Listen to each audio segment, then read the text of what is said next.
Lévitique 9. Le 8e jour, Moïse appela Aaron et ses fils et les responsables d'Israël. Il dit à Aaron, « Prends un jeune veau pour le sacrifice pour le péché et un bélier pour l'holocauste, tous deux sans défaut. Tu les offriras devant l'Éternel. Puis tu diras aux Israélites, « Prenez un bouc destiné au sacrifice pour le péché, un veau et un agneau sans défaut dans sa première année pour l'holocauste, un taureau et un bélier qui seront immolés devant l'Éternel en sacrifice de communion accompagné d'offrandes de farine pétrie à l'huile. Car aujourd'hui l'Éternel vous apparaîtra. » Ils amenèrent devant la tente de la rencontre tout ce que Moïse avait demandé. Toute la communauté s'approcha et se tint debout devant l'Éternel. Moïse dit, « Voici ce que l'Éternel vous ordonne. Faites-le, et la gloire de l'Éternel vous apparaîtra. » S'adressant à Aaron, il poursuivit, « Approche-toi de l'autel. Offre ton sacrifice pour le péché et ton holocauste. Tu accompliras ainsi le rite d'expiation pour toi et pour le peuple.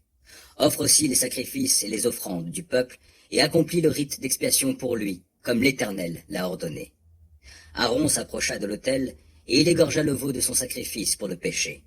Ses fils lui présentèrent le sang de l'animal. Il y trempa son doigt et en appliqua sur les cornes de l'autel, puis il répandit le reste sur le socle de l'autel. Il brûla sur l'autel la graisse, les rognons et le dessus du foie de l'animal, offerts en sacrifice pour le péché, comme l'Éternel l'avait ordonné à Moïse. Il brûla sa viande et sa peau à l'extérieur du camp. Puis il immola l'holocauste. Ses fils lui présentèrent le sang, et il en aspergea tous les côtés de l'autel. Ils lui remirent aussi l'holocauste découpé en quartiers, avec la tête. Il les brûla sur l'autel. Il lava les entrailles et les pattes, et les fit brûler avec l'holocauste sur l'autel. Après cela, il présenta les offrandes du peuple. Il prit le bouc du sacrifice pour le péché du peuple. Il l'immola et l'offrit pour expier le péché, comme il avait fait pour la première victime. Il offrit l'holocauste en se conformant aux règles. Il y joignit l'offrande. Il en prit une pleine poignée qu'il fit brûler sur l'autel, en plus de l'holocauste du matin.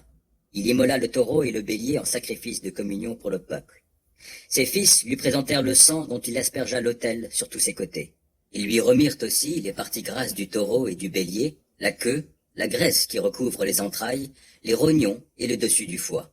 Ils posèrent les graisses sur les poitrines des deux animaux, et Aaron brûla les graisses sur l'autel.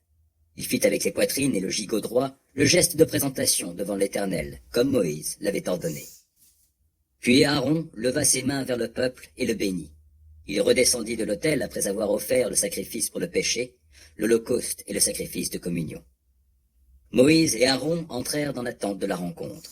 Puis ils ressortirent et bénirent le peuple. Alors la gloire de l'Éternel apparut à tout le peuple. Une flamme jaillit devant l'Éternel et consuma l'holocauste et les graisses sur l'autel. À cette vue, tout le peuple poussa des cris de joie et se jeta face contre terre.